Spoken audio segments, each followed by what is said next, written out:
আসসালামু আলাইকুম। সবাইকে স্বাগতম 3জিরোসে। দুর্দান্ত এই প্রযুক্তির সময় আমাদের এই দেশ বাংলাদেশ আজও অপরিষ্কার। এই দেশেরই একটি জেলা পাবনা। পাবনা জেলার অন্যতম উপজেলা চাটমোহর। এই চাটমোহরের কিছু চিত্র আজকে আপনাদের সম্মুখে তুলে ধরার চেষ্টা করব ইনশাআল্লাহ। চিত্রগুলো দেশের নয়নাভিরাম দৃশ্য নয়। এই চিত্রগুলো অত্যন্ত দুঃখজনক। আপনার আমার চারপাশে যেন ময়লা আবর্জনা যত্রতত্র পড়ে না থাকে, এই জন্য পৌরসভা প্রশাসন ডাস্টবিনের ব্যবস্থা করেছে।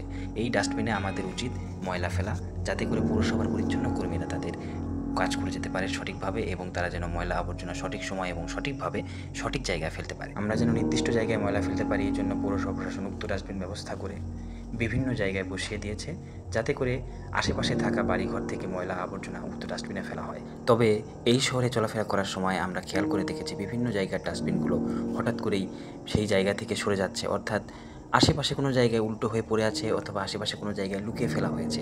কেন লুকিয়ে ফেলা হয়েছে এই বিষয় নিয়ে আজকের আমাদের এই ভিডিওকারী দুইটি জায়গা দেখিয়েছেন। একটি ময়লা আবর্জনা আগে কোথায় ডাস্টবিন রেখে ফেলা হতো, অন্যটি দেখাচ্ছে বর্তমানে ডাস্টবিন কোথায় পড়ে আছে।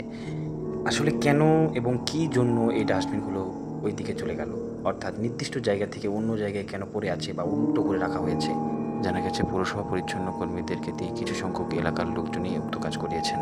তাদের ভাষ্যমতে তারা নাকি এই ডাস্টবিন থাকার কারণে দুর্গন্ধে থাকতে পারছেন না, ইত্যাদি ইত্যাদি কথাবার্তা বলে পরিচ্ছন্ন কর্মীদেরকে দিয়ে উক্ত কাজ করিয়েছেন। এদিকে এলাকার লোকজন যারা ডাস্টবিনে ময়লা ফেলছিল, তারা আগে যেখানে ডাস্টবিন ছিল সেখানে ময়লা ফেলে যাচ্ছে এবং সেই ময়লা কুকুর টেনে ছিঁড়ে পুরো রাস্তার মধ্যে খুবই খারাপ পরিস্থিতি করে ফেলছে, যার কারণে যাতায়াত করা লোকজন এবং আশেপাশে বসবাস করা লোকজনের সমস্যা হচ্ছে।